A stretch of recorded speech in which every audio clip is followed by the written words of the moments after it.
Good afternoon, everybody, and welcome to this week's VIN-dow with Robert Hollinshead. Good day to you, Bob. I got one question we're going to dive into and that we've never covered in the 2 years we've been doing this. And so here it goes. You ready for it? 100%, pal. All right, I'm going to hit it with you. Can or does a VIN act like a commodity? Okay, so let me rephrase that, Shawnee. I didn't have any time. You hit me with a surprise attack here.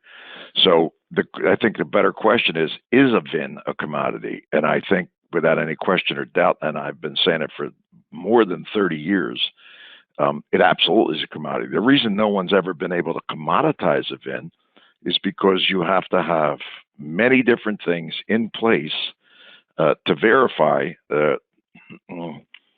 exactly what that specific VIN is. So let's think about what a commodity is. It could be zinc, could be copper, could be pork bellies, could be wheat, could be anything that's bought and sold on a broad basis. That there's a benefit to understanding what the base price is. There's a benefit to the buyer and the seller, to the producer, the buyer and the seller, right? To know what the base price is, right? So when we think about cars, if there's 2,000 cars that get built today in some factory at Toyota and they're all identical, maybe they even ran out of all other colors of paint and they're all the same, platinum, silver, whatever you want to call it, and they come off the factory floor. They get ready to go on a tractor trailer or go on a boat to go to the end user, the dealer that knows exactly what they're paying for the car because there's a invoice. The second those cars get sold to a customer, more importantly, let's just back that up.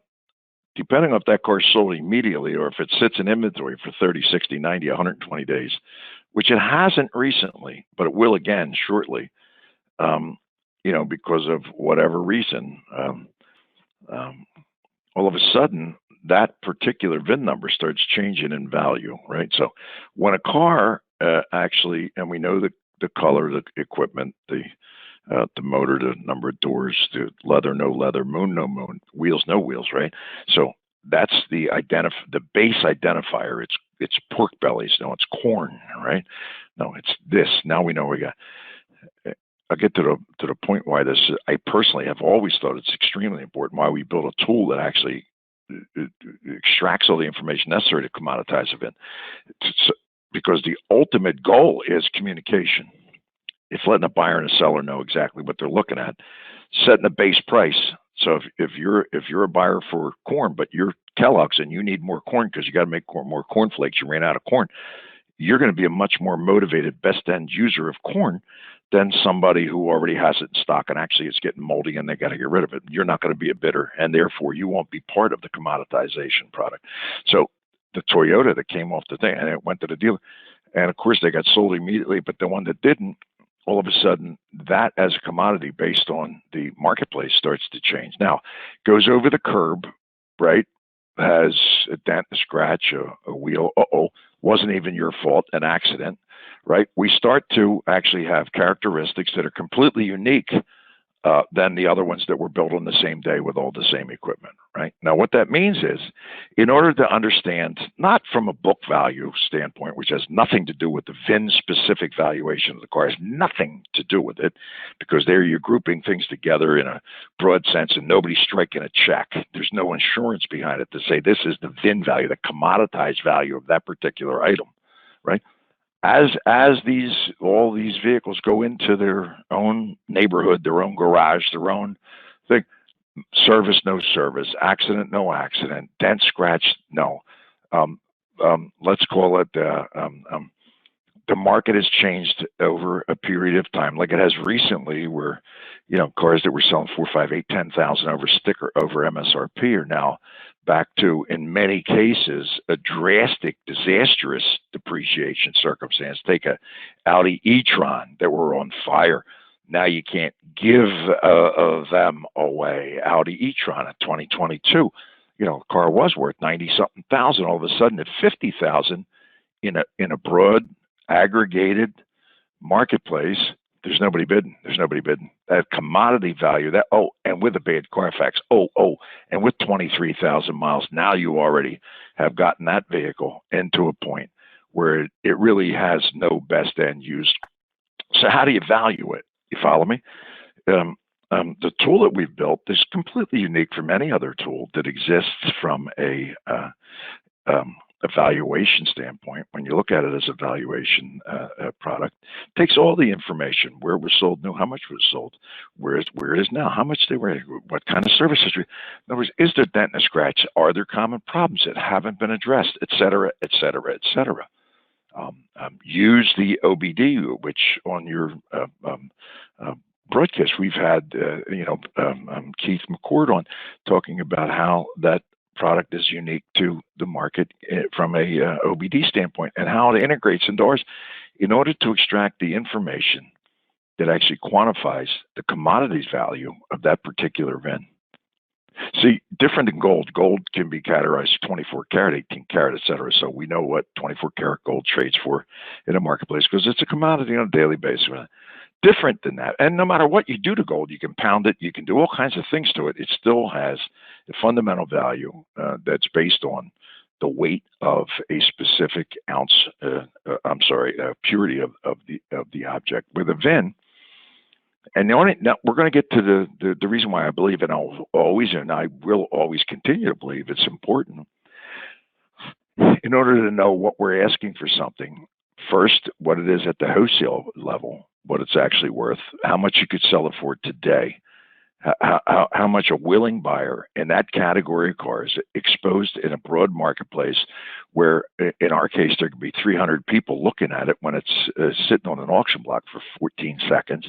How much would somebody bet? And could you repeat that? Could you repeat it? Same characteristics, car on auction block, best end users all looking at it. How much would they pay for it again? Right now you move it, the best end user goes home with that unit, and now you're going to expose it to the retail marketplace. Everybody does it differently. Some people are going to add value and say you get a lifetime warranty and never try and change oils and all the rest of the things that dealers are good at doing, right? Or somebody's just going to sell it as is and they got a personal friend. All this actually affects the value. That's the reason why we use the idea of showing what the certification means to the valuation of that particular VIN. What does it mean if you can't certify it because it's had a significant accident and had a airbag deployed? What does that mean? So, and when you quantify that, all of it boils down, this whole conversation boils down to communication. At the wholesale level, professional buyers know exactly what the unit is. And, you get it in an open marketplace, the testosterone-infused marketplace where competitive bidders are bidding on the cars, and everybody's got in the back of their head whether they think about it or not, who else is bidding on this car and why it would be worth that to you, and why are they smarter than me, and why would they pay that, and I can't pay that, or they're so stupid, look how much they paid. In other words, all the things that go through everybody's brain when you're in a competitive marketplace. Now you are the lucky person that's welded into that unit. You got to bring that sucker home and actually sell it, hopefully in the next 7 days, maybe in the next 14 days. But then you have to think about after the next 60 days, what's the commodities value of the car? What's the current market value of the car? And how would you value it to make rational decisions about how you're going to sell it? Well, it's been serviced. Okay, so that should have a positive effect when you put it back into the broader marketplace. Does any of this make sense to you, Shawnee? And what that really does is it enables the person that bought the car, whether they traded it, bought it at the customer's driveway, did it in an open marketplace, in front of 642 other bidders. Okay, now you bring it home, and how do you communicate what that car is to the retail customer? You see what I'm saying? In other words, understanding it's a Coke can. It has no equipment. It's nothing. It's a car without a history that's not necessarily great. Has good service history. Don't have good service. All of this is included in how you actually calculate what then would be the best retail price for you in your vicinity with your demographic, the type of people that typically walk through your door. To ask you, could they please buy a car that you have in stock, right? So all of these items, so it's just like a jeweler when they're selling full scolders, selling the real thing. It's just like the guy at the supermarket that's selling 52-day-old beef with slime on it, or one that just came straight from the butcher, right? How everybody looks at the commodity to understand how they're going to represent it, why they represent it that way so they don't look silly. And in the case of the VIN, right, understanding from a professional standpoint, because really when you think about it, I mean, I've been doing this 50 years, no one has ever talked about this before because no one's actually taken, I think, the time and effort to think about why things are the way they are, giving us really good understanding why we would do things in the future better than we've done it in the past, right? If we know exactly what the characteristics are of the VIN, right, because it's been, let's call it, identified from beginning to end, we have the ability to understand how and what you're going to ask for that unit in a wholesale or in a retail environment to make the communication. In other words, not asking stupid money, never selling it, not underselling it because you're afraid of it for some reason, but asking current market value that makes sense for that item.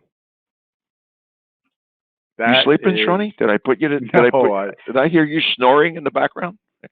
No, sir. That perked my ears up, I guess. Ultimate goal is communication. It's just, what a way to summarize it. It's perfect. It's succinct and crystallized. And I don't think I've ever heard you think so, Sean. In one ear out the other anytime you've said it before. So thanks for saying it. And now we got it memorialized. You got it, brother. Thank you. Have fun, everybody.